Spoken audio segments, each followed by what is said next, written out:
क्या कहता है दूसरा क्वेश्चन? कसम कोई धन 10% वार्षिक दर से कितने वर्षों में स्वयं का 1.5 गुना हो जाएगा। 1.5 गुना हो जाएगा। Assam will be 1.5 times. जितना गुना हुआ है उसमें 1 घटा दीजिए, गुना 100 कर दीजिए, रेट पता है तो रेट से भाग लगा दीजिए। ये 0.5 में जब 10 से गुना करेंगे 5 ईयर्स ही होगा। यही आपका क्या हो जाएगा? आंसर हो जाएगा। आपका आंसर 5 ईयर्स आ जाएगा। ठीक है। कहता है कोई धन 5 वर्षों में स्वयं का 3 गुना होता है तो कितने वर्षों में? तो 10 वर्षों में ये इंपॉर्टेंट है। स्वयं का कितना गुना होगा? Assam tripled in 5 years, then find sum will be what times in 10 years। बड़ा ही इंपॉर्टेंट सा सवाल है, इसे हम लोग ठीक से पढ़ने वाले। बड़ा जबरदस्त सा सवाल है। गणना करते हैं, बेसिक से बनाते हैं। पहली लाइन में कहा था कि 5 साल में 3 गुना हो जाएगा, यानी अगर आपका 100 रुपया रहेगा वो 3x हो जाएगा, यानी इंटरेस्ट आपका क्या हो जाएगा? 2x हो जाएगा। यही बात हुई थी। ये आपको मैंने ट्रिक भी बताई थी, डायरेक्ट आप रेट निकाल सकते हैं। हमने कहा चलिए रेट निकालते हैं। फॉर्मूला लगाया हमने, SI बराबर P into R into T upon 100। x से x कटा, 5 से 20 कटा, और 20 दूनी आपका R आपका कितना आ गया? 40%। क्या आप ट्रिक से डायरेक्ट बना लेते? 3 माइनस 1 गुणा 100 बटा 5, तब भी आपका कितना आ जाता? 40% रेट आ जाता। तब भी आपका 40% रेट आ जाता। अब क्या हो रहा है क्वेश्चन जरा देखते हैं। कहता है अब P आपका 10 साल है, पैसा आपका वही x रुपया है, रेट आपको पता है 40% निकल चुका है। यहां से अगर आप SI निकालते तो x into rate into time बटा 100 होता, यानी आपका SI होता 4x। x रुपया था और SI बना 4x, यानी आपका पैसा 5x हो जाएगा। तो सवाल कहता है आपका पैसा कितना गुना हो गया? तो x था 5x हो गया, यानी पैसा आपका 5 गुना हुआ। 5 गुना पैसा आपका हुआ। ये तो बेसिक्स हो गई। जैसे हमने एक बार रेट निकाला, जैसे ही पता चला तो हमने नया इंटरेस्ट निकाल लिया, क्योंकि टाइम हमारे पास 10 साल था। तो हमने कहा भाई इंटरेस्ट अब मेरा 4x है, प्रिंसिपल मेरा x है, अब मेरा पैसा 5x हो गया होगा। तो x था और मेरा पैसा अब 5x हो गया है 10 साल में, तो मैं कह सकता हूं मेरा पैसा 5 गुना हो गया होगा। बट इनको हटाते हैं, कुछ और चीजें हम आपको सिखाते हैं, इसको समझिएगा बड़े ध्यान से। बड़े कमाल की चीजें भाई, बड़े कमाल की चीजें, इसको आपको ध्यान से देखना। देखिएगा यहां पे आपको कुछ सारी थ्योरी भी मिलेगी। क्या थ्योरी मिलेगी? मैं कहूं कि मैंने बैंक में 500 रुपए लगाए और मेरे दोस्त ने 1000 रुपए लगाए, यानी कह सकता हूं मेरे से ज्यादा दोगुना पैसा मेरे दोस्त ने लगाया। दोगुना पैसा वह लगाया, इसका मतलब यह हुआ कि दोगुना इंटरेस्ट उसे मिलेगा। मुझे जितना इंटरेस्ट मिलता है उसको दोगुना इंटरेस्ट मिलेगा। कहने का तात्पर्य यह है कि मैं प्रिंसिपल को चेंज अगर करता हूं तो सीधा इफेक्ट सिंपल इंटरेस्ट पे पड़ता है। सीधा इफेक्ट सिंपल इंटरेस्ट पे पड़ता है। अगर मैं प्रिंसिपल को 3 गुना कर दूं तो मेरा सिंपल इंटरेस्ट 3 गुना हो जाएगा। एग्जांपल के तौर पर आप देखेंगे ये 5 साल का इंटरेस्ट बना था 2x, तो इस 10 साल का इंटरेस्ट बना है 4x। जरा देखिए टाइम जैसे ही दोगुना हुआ, इंटरेस्ट दोगुना हुआ। तो टाइम 2 गुना होगा तो इंटरेस्ट 2 गुना होगा, रेट 3 गुना होगा तो इंटरेस्ट 3 गुना होगा, प्रिंसिपल आधा होगा तो इंटरेस्ट आधा होगा। यानी प्रिंसिपल को बदलिएगा वैसे ही उसी रेशियो में आपका इंटरेस्ट बदलेगा। रेट को जिस रेशियो में बदलिएगा उसी रेशियो में आपका इंटरेस्ट बदलेगा। टाइम जिस रेशियो में बदलिएगा उसी रेशियो में आपका इंटरेस्ट बदलेगा। ये तीनों के तीनों डायरेक्टली प्रोपोर्शनल होते हैं सिंपल इंटरेस्ट के। अब आते हैं, जरा मैं बात करता हूं, समझाता हूं। मैंने कहा कि 5 साल का है, चलो अब x ही मानते हैं कि x रुपया था, 3x हो गया होगा, 3 गुना हो गया था, तो इंटरेस्ट मुझे 2x मिला होगा। यही बात हुई। अब t हमारे पास 10 साल है और मैंने पैसे उतने ही रखे, तो जाहिर सी बात है, समझो मेरी बात को, कि टाइम अगर डबल हुआ है तो सीधा हमारा इंटरेस्ट डबल होगा। जो टाइम के साथ जो रेशियो में बदलाव होगा वही इंटरेस्ट में बदलाव होगा, यानी इंटरेस्ट मेरा दोगुना हो जाएगा। क्यों? क्योंकि टाइम मेरा दोगुना हुआ है। अब समझना है कि x रुपया था और इंटरेस्ट हमारा 4x बना है, तो अमाउंट मेरा 5x हो गया होगा, क्योंकि अमाउंट जो होता है वो प्रिंसिपल प्लस इंटरेस्ट होता है। अब हमसे सवाल पूछा गया था कि आपका पैसा कितना गुना हो गया, तो x रुपया था 5x हो गया है, कितना गुना हुआ है? 5 गुना हुआ है। हमने शुरुआत में कहा ये थोड़ा सा ट्रिकी है, ये ट्रिकी है, फिर से समझिएगा। 5 साल में कोई पैसा x था 3x हो गया, आप इवन 100 मान सकते हैं, 100 भी मान लीजिए, कोई गड़बड़ नहीं होगा। 100 था 300 हो गया, कोई फर्क नहीं पड़ेगा। तो x था 3x हो गया, तो आपने कहा इंटरेस्ट अब 2x का बना होगा। मैंने कहा कि 5 साल में अगर इंटरेस्ट 2x का बनता है तो 10 साल में इंटरेस्ट 4x का बनेगा। क्यों? क्योंकि टाइम डबल हुआ तो इंटरेस्ट ही बदलेगा और कोई नहीं बदलेगा। तो 5 दूनी तो उधर भी दूनी 4, x रुपया था, आपने 10 साल में 4x रुपया इंटरेस्ट कमाया, यानी आपका पैसा 5x हो गया। x रुपया था वो 5x हो गया, तो आपसे कहा गया है कि पैसा आपका कितना गुना हो गया? क्या आंसर हो जाएगा? 5x हो जाएगा। तीसरा एक ट्रिक भी होता है जो मैं कभी इस ट्रिक को इंप्लीमेंट करने की सलाह नहीं देता हूं, ये थ्योरेटिकल पार्ट है, इससे बहुत चीजें आप समझते हैं तो उसको आप कर सकते हैं। ट्रिक में क्या है, मैं आपको डायरेक्ट बताता हूं। 3 गुना हुआ है, लिख दीजिए। 3 माइनस कितना गुना हुआ होगा उसको 1 से घटा दीजिएगा, घटा दीजिए। कितने सालों में? 5 सालों में। लिखिए कितने सालों का निकालना है? 10 सालों का निकालना है, पूरे 10 कर दीजिए। रुकिएगा, जो भी आंसर आएगा इसमें फिर से एक आपको ऐड करना होगा, फिर से आपको एक ऐड करना होगा। या तो मैंने आपको बेसिक से समझाई, सबसे बेहतर ये है, सबसे बेहतर ये आप समझने का प्रयास करना, तो फिर से हम देख लेंगे। ये तो ट्रिक क्या करता है कि जितना गुना हुआ था एक घटा दीजिए, जितने साल में हुआ था भाग लगा दीजिए, जितने साल का निकालना है उसको गुणा कर दीजिए, जो भी आए उसमें एक जोड़ दीजिएगा। चलिए 2 से गुणा होगा तो 2 दूनी 4 और 4 1 हमारा कितना हो जाएगा? 5 गुना। ट्रिक क्या है? ट्रिक आपको याद रखना पड़ेगा, ट्रिक आपको याद करना पड़ेगा। ठीक,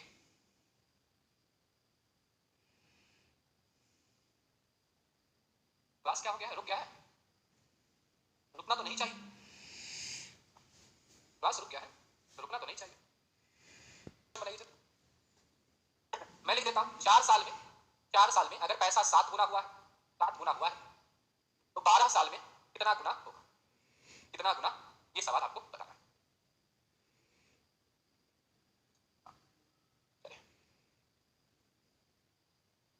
ये सवाल बनाइए, अगर कोई पैसा 4 साल में 7 गुना होता है तो 12 साल में कितना गुना होगा? ट्रिक से मत बनाना, अगला सवाल दूंगा तो फिर ट्रिक नहीं काम करेगा, गड़बड़ हो जाएगा फिर।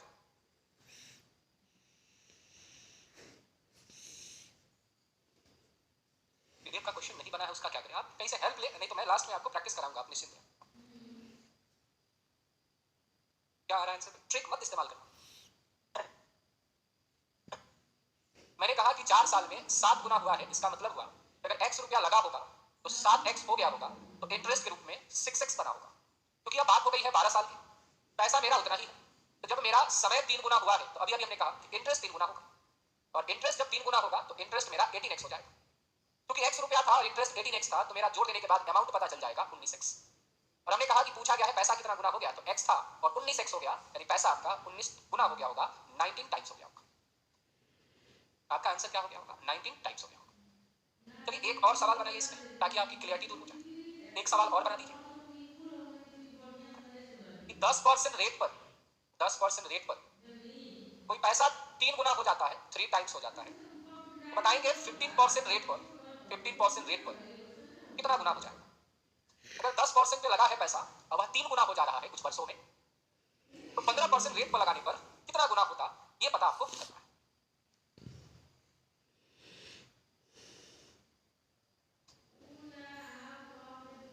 अगर 10% रेट पर 3 गुना होना, तो 15% रेट पर कितना गुना होगा?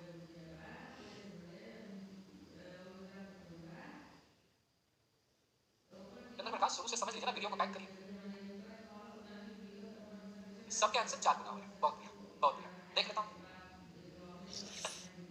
भाई, हमने कहा 10% रेट था तो पैसा 3 गुना हो गया, यानी x रुपया 3x हो गया होगा, तो इंटरेस्ट के तौर पर 2x मिला होगा। यही बात हम लोग पढ़े। 15% रेट पर, यहां पे आप देखिए कि रेट हुआ है 1.5 गुना, रेट हुआ है 1.5 गुना, तो कौन 1.5 गुना होगा? तो आप कहेंगे इंटरेस्ट 1.5 गुना होगा। रेट हो, प्रिंसिपल हो या टाइम हो, सीधे इफेक्ट इंटरेस्ट पे पड़ता है। तो अगर ये 1.5 गुना हुआ है रेट, तो इंटरेस्ट भी 1.5 गुना होगा। 2x में अगर 1.5 गुना करिएगा तो 3x आएगा। अब ये x रुपया था, 3x का इंटरेस्ट बना है, तब तो आपका पैसा 4x हो गया होगा, दोनों मिलाकर। पूछा है पैसा कितना गुना हो गया, तो x था 4x हो गया, यानी पैसा 4x टाइम्स हो गया, 4x 4 गुना हो गया, 4 टाइम्स।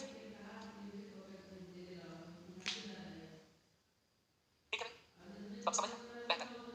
चलिए इसका एक इनवर्स मैं आपको सवाल दूं, इनवर्स मैं आपको एक सवाल दूं और इनवर्स आप बताएंगे, इनवर्स आप बताएंगे। इनवर्स की बहुत बार सवाल पूछा जाता है, कहता है 3 सालों में कोई पैसा खुद का 3 गुना होता है, 3 साल में 3 गुना होता है, तो कितने साल में 9 गुना होगा? कितने साल में 9 गुना होगा? अगर आपने ट्रिक से बना रहे हैं उस समय से तो नहीं बनने वाला है आंसर, क्योंकि ये उस सवाल का इनवर्स सवाल है, उस सवाल का इनवर्स सवाल है। चलिए ये सवाल का आपको उत्तर देना है।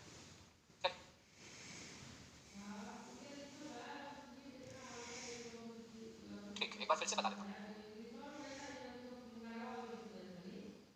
शिवम कुमार का आंसर करेक्ट है 12, 12 ही आंसर। आपने कहा 3 साल में 3 गुना हो गया, यानी अगर पैसा आपने x लगाया होगा तो वह 3x हो गया होगा, तो इंटरेस्ट के तौर पर आपको 2x मिला होगा। यही थी पाला लाइन की बात। आप कहेंगे हाँ कितने साल में वही पैसा जो प्रिंसिपल x रुपया था, अब 9 गुना हो जाना है इसे, तो x रुपया था 9 गुना हो जाएगा, यानी 9x हो जाएगा, x था वो 9x हो जाएगा, तो x रुपया 9x हो जाएगा, तो इंटरेस्ट क्या बनेगा 8x बनेगा। अभी तो कुछ दिन पहले हमने कहा जितना टाइम गुना होगा उतना ही एसआई गुना होगा। पहले हमको ये पता होता था कि 2 गुना, तब उधर भी 2 गुना कर देते थे, लेकिन अब तो हमारे लिए आसान हो गया ये। एसआई हमारा अगर 4 गुना हुआ है, ऐसे ही 4 गुना थोड़ी हुआ होगा, या तो टाइम 4 गुना हुआ होगा, या रेट 4 गुना हुआ होगा, या प्रिंसिपल 4 गुना हुआ होगा। यहाँ पे टाइम में बदलाव की बात की जा रही है, तो अगर हमारा एसआई 4 गुना हुआ है तो जाहिर सी बात है कब हुआ होगा, जब मेरा टाइम 4 गुना हुआ होगा, तो 4 गुना टाइम, यानी हमारा आंसर क्या जाएगा 12 साल। ये आसान, इसका जो इनवर्स है वो आसान हो जाएगा। वही बात कि अगर आपने थ्योरी अच्छे से जानी तो आपके लास्ट सवाल भाई, अगर 8% पे कोई पैसा 5 गुना होता है तो कितने परसेंट में यह पैसा 13 गुना होगा।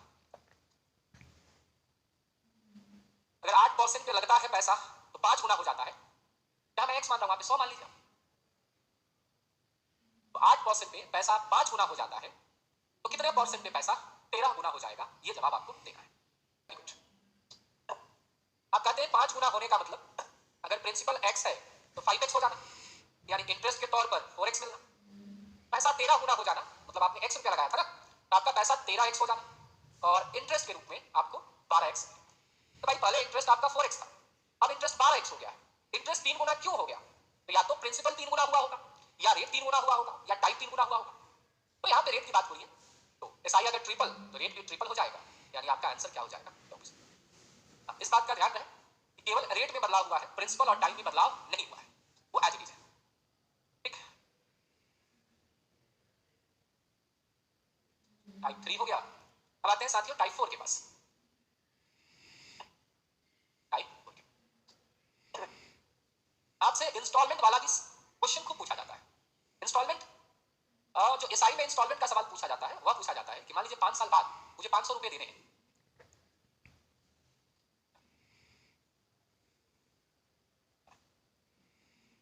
एक सवाल समझो, कहता है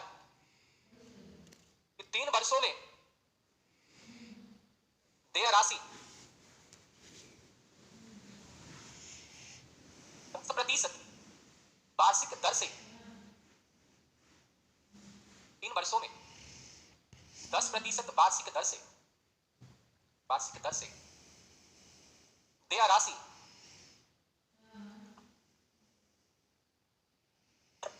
6600 रुपए को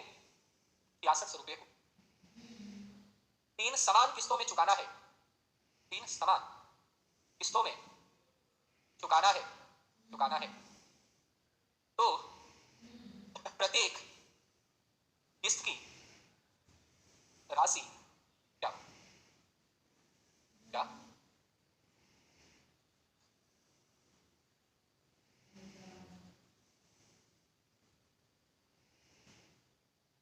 payable after 3 years at 10% per annum in 3 equal installment, then find each installment। आप क्वेश्चन के मॉडल को समझिए, क्वेश्चन के मॉडल को समझिए। मैंने पैसे लिए हैं, या मैंने कुछ मोबाइल खरीदा ईएमआई पे, या कहीं से मैंने खरीदा, तो अगर मैं 3 साल और 10% के रेट से मैं 3 साल में चुकाने जाऊंगा तो 6600 मुझे चुकाना है। 3 साल के बाद मुझे 6600 रुपए चुकाना है। अब मैं जो 3 साल के बाद जो 6600 रुपए चुकाने जा रहा हूं, उसको मैं चाह रहा हूं कि हर साल दे देकर, हर बार कुछ कुछ देकर उसको खत्म कर। तो सवाल क्या कहता है कि आप बताइए कि हर बार कितना पे करें, और ऑब्वियस है हम 3 साल के बाद चुकाने जाएं और हम इंस्टॉलमेंट में चुकाने जाएं, तो जब भी हम इंस्टॉलमेंट में चुकाते हैं तो हमें कम पे करना होता है। तो यहां पर क्या है, यहां पे आपको एक फॉर्मूला याद रखना होगा। क्या फॉर्मूला याद रखना होगा, ईच जो इंस्टॉलमेंट होता है, ईच इंस्टॉलमेंट एसआई का अलग चलता है, सीआई का अलग चलता है, मैं पढ़ाऊंगा। प्रत्येक किस्त का जो फॉर्मूला है वह है डेट, मतलब भाई कर्ज कह सकते हैं, या देय राशि कह सकते हैं, देय राशि इनटू 100 बाय, पहला साल के लिए 100, अगला साल के लिए रेट आपको जोड़ देना है इस, फिर अगला साल के लिए एक बार और रेट जोड़ देना है इस, मतलब पहला साल के लिए 100, दूसरे में रेट जोड़ देना है, तीसरे में एक बार और रेट जोड़ देना है, अगर 4 बार में चुकाने जाएंगे तो और इसमें एक बार और रेट जोड़ देना है। ये टेस्ट बढ़ती जाएगा, जितना बार में आपको चुकाना है उतना बार में ये चुकाया जाएगा। तो जो आपका कर्ज है जो आपको देना है उसको करेंगे 100 से गुणा। अगर एक बार में चुकाना है तो नीचे 100 लिखेंगे, 2 बार में चुकाना है तो एक बार रेट जोड़ देंगे, 3 बार में चुकाना है तो एक बार और रेट जोड़ देंगे, 4 बार में चुकाना है तो एक बार और जोड़ देंगे। ठीक है, चलिए बनाते हैं इसको। कर्ज जो है वो 6600 इंटू 100, हमें 3 बार में चुकाना है तो पहला साल के लिए 100 लिखेंगे, दूसरा साल के लिए रेट जोड़ेंगे 110, रेट को जोड़ देना है, 3 बार में चुकाना है तो एक बार और रेट जोड़ेंगे 120, यही हमारा काम है। अगर हमें 4 बार में चुकाना होता तो हम एक बार और रेट जोड़ देंगे 120। हमने कहा भाई 6600 गुणा 100 बटा, सबको जोड़िए, नीचे जोड़ेंगे आप 330 होगा, 20 से कटेगा, यानी हर बार कितना इंस्टॉलमेंट देना होगा आपको, तो 2000 रुपए का इंस्टॉलमेंट आपको देना होगा।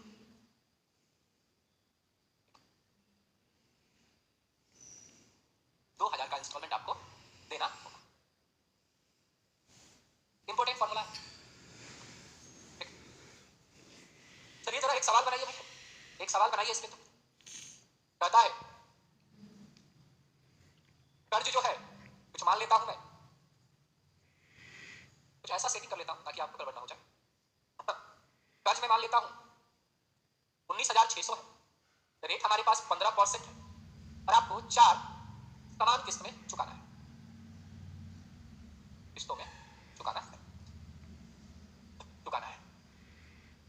तो प्रत्येक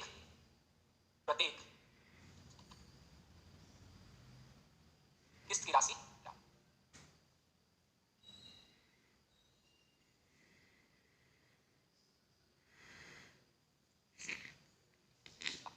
कुछ लोग कह रहे हैं इस बात को, जरा सोचिए कि आप कहेंगे कि सर कर्ज था 6600 रुपया, अब 3 बार दिया होगा तो 6000 रुपया ही दिया होगा, इससे तो बैंक को नुकसान हो जाएगा 600 रुपये का। नहीं भाई मेरे, ये ध्यान दीजिएगा, 3 वर्षों में 10% वार्षिक दर से देय राशि 6600 रुपया है। मतलब कर्ज जो मैं यहाँ पे लिख रहा हूँ 3 साल के बाद का कर्ज है, तो जाहिर सी बात है इंटरेस्ट बढ़कर 6600 हुआ है, पहले का इंटरेस्ट उससे कम रहा होगा। तो ये बात आपको समझ में, ये जो कर्ज मैंने लिखा है 19,600, ये 4 वर्षों के बाद की राशि है।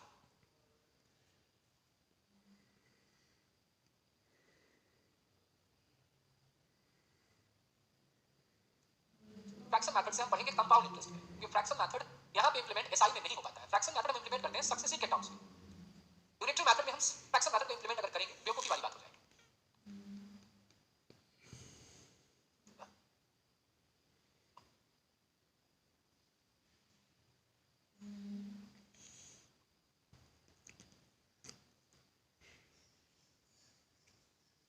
तो कैंसर आ गया, आप 19,600 गुणे 100 लिखे होंगे, पहला साल के लिए 100 यूज किए होंगे, रेट बढ़ गया 115, 120, 15 जोड़ना है ना, 130 और 100। एक भाई साहब कह रहे थे बेसिक से समझा दीजिए। बेसिक यही है सर कि पहला साल अगर 100 रुपया चुकाया तो दूसरा साल उसके 115 रुपये चुकाने पड़ेंगे, क्योंकि 15 रुपये का इंटरेस्ट बना होगा, फिर उसके अगले साल फिर 15 रुपये एक्स्ट्रा चुकाने पड़ेंगे, यानी 130 चुकाना पड़ेगा, फिर उसके अगले साल 15 रुपये एक्स्ट्रा 145 चुकाना होगा।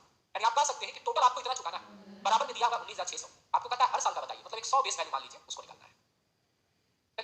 यहाँ पे आपने सॉल्व किया होगा तो ये 490 आया होगा, मैं तो पहले ही काट लिया था, ये 40 से कट जाएगा, 40 गुणे 100 आपका आंसर क्या आ जाएगा, 4000 आंसर। ठीक है, तो आइए स्टार्ट करते हैं। और कल जो हमने पढ़ा था एसआई में, उसकी टॉपिक्स को आगे बढ़ाते हैं, नया टॉपिक स्टार्ट करते हैं। आज की क्लास का टाइप 1 देखते हैं जरा, एसआई अभी पढ़ते हैं। और आज की जो टॉपिक है, जो पहले टॉपिक में पढ़ा रहा हूं आपको, ये आसान सा सवाल है जिसमें एग्जाम कई बार ऐसा कहा है कि दर ऑफ पेमेंट, या कह देता है दर जो है समय का आधा है, मतलब आपको बताया नहीं जाता है कि दर कितना है समय कितना है, बस उनके बीच एक रिलेशन बताया जाता है। तो आइए स्टार्ट करते हैं। पहला क्वेश्चन आप खुद से ही बना सकते हैं, मैंने आपको सारी चीज बता रखी है। कहता है यदि यदि साधारण ब्याज मूलधन का 4/25 है तथा तथा दर और समय का संख्यात्मक मान बराबर है, संख्यात्मक मान बराबर है, तो दर ज्ञात करें। इसे मेरे बिना हेल्प के भी आप बना सकते हैं, फॉर्मूला लगाइए और इसे बनाने का कोशिश करिए। मैं इसे इंग्लिश में तब तक लिख देता हूं। If simple interest is 4/25, answer भी आना शुरू हो चुका है, बहुत बढ़िया। लगभग लोगों के आंसर 4% आ रहे हैं, बहुत बढ़िया, 4% आंसर आएगा। इस टाइप के भी सवाल देखे गए हैं आपके एग्जाम में। तो जो एग्जाम में मैं आपको बेसिक सारी चीजें बता ही देता हूं पहला क्लास में, बाकी में क्या होता है कि जो जो टाइप के बार बार रिपीट होते हैं एग्जाम में, उनको एक बार मैं करा देता हूं। ठीक, सबके आंसर 4% आ रहे हैं डायरेक्ट। आइए देखते हैं। सवाल कहता है, हमें यही ना पता है कि फॉर्मूला जो होता है एसआई बराबर क्या होता है, P into R into T upon 100 होता है, यही होता है। आप कहेंगे पाई है इस प्रिंसिपल का 4/25 है। तो मैं क्या यहाँ पे 4/25 को दो तरीके से मैं कर सकता हूँ कि अगर सर ये 25 होगा तो ये 4 होगा, ये 4/25 है इसका मतलब हुआ कि ये 25 होगा तो ये 4 होगा। या आप एक काम करें, अगर दिक्कत हो रही है इस एसआई को आप प्रिंसिपल का 4/25 लिख सकते हैं। हाँ भाई क्यों नहीं लिख सकते, आर लिख सकते हैं सर। प्रिंसिपल को मैं पी ही मान रहा हूँ, एसआई को मैं प्रिंसिपल का 4/25 कह रहा हूँ, इसलिए क्योंकि क्वेश्चन में मेंशन किया गया है रूट और टाइम दोनों सेम है, इसलिए मैं दोनों को एक्स एक्स भी कंसीडर कर रहा हूँ। अब जाइए आते सॉल्व करते हैं। ये पी से पी कट जाने वाला है, ये 25 इसको 4 से काट देगा, ये 4 4 उधर हमारे पास एक्स स्क्वायर, तो एक्स स्क्वायर बराबर 16 है, तो एक्स बराबर कितना आएगा 4 आएगा। यानी आप कह सकते हैं 4% कह सकते हैं या 4 साल कह सकते हैं, ठीक है। हाँ, तो ऐसा भी नहीं था कि इसमें दिक्कत थी, या आप एक यहाँ पे ट्रिक इंप्लीमेंट कर सकते हैं, बट मैं तो कहता हूँ कि ट्रिक मत लगाओ, ट्रिक बहुत ज्यादा याद मत करो, क्योंकि सवाल बदलेगा फिर ट्रिक काम करना बंद कर देगा। इस सवाल में क्या है कि जहां भी वॉल्यूम प्रॉब्लम, क्या वॉल्यूम प्रॉब्लम होगी भाई, मुझे तो नहीं लग रहा है कि वॉल्यूम प्रॉब्लम होनी चाहिए, साउंड प्रॉब्लम आ रहा है, साउंड की तो प्रॉब्लम नहीं आनी चाहिए। साउंड कट कट के आ रहा है, रुकिए जरा मैं इसको व्यवस्था कर, अब जरा देखिए तो अब साउंड कट कट के नहीं आ रहा होगा, अब भी आ रहा है क्या, पता नहीं मेरे ही समय ऐसा क्यों होता है, अजीब सी बात है। ठीक है ना, ठीक है, बीच बीच में रुक जाता है, पता नहीं क्या हो जा रहा है मेरे ही पास। तब मैंने आपको बेसिक से समझा दिया। ट्रिक में क्या है कि अगर परसेंटेज रेट और टाइम बराबर हुआ, ऐसा स्थिति हुआ, और आपको ये कहने के एसआई कितना बना, आप जितना बना उसमें 100 गुना करके बस रूट लगा दीजिए, बस रूट लगा दीजिए, यही आपका आंसर आ जाएगा। तो हम काट सकते हैं 25 से 4 कटा, 4 चौका 16, 16 का रूट क्या हो जाएगा 4 हो जाएगा, तो 4% कर सकते हैं, 4 साल कर सकते हैं, ठीक। चलिए एक सवाल मैं बदलता हूं और उसको आप बनाएंगे, ट्रिक मत इस्तेमाल करिएगा क्योंकि सवाल को मैं अभी बदलने वाला हूं, आप इस तरीके से बनाएं तो ज्यादा बेहतर होगा। फिर दूसरा सवाल मैं लिखता हूं, यदि साधारण ब्याज, साधारण ब्याज मूलधन का 9/16 है, तथा तथा दर का संख्यात्मक मान समय के संख्यात्मक मान से दोगुना है, संख्यात्मक मान से 2 गुना है, तो दर ज्ञात करें, दर ज्ञात,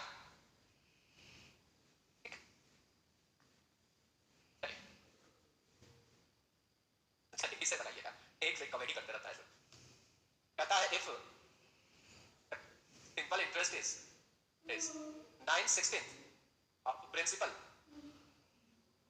and numerical value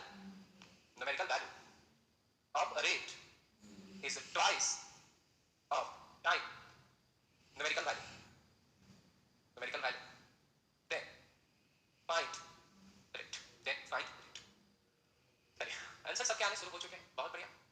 आंसर बताया जा रहा है 7.5%, ठीक है, देख लेता हूं कि आंसर 7.5% होगा कि कुछ अलग हो जाएगा, ठीक, लगभग सबके आंसर मैं देख रहा हूं 7.5% है।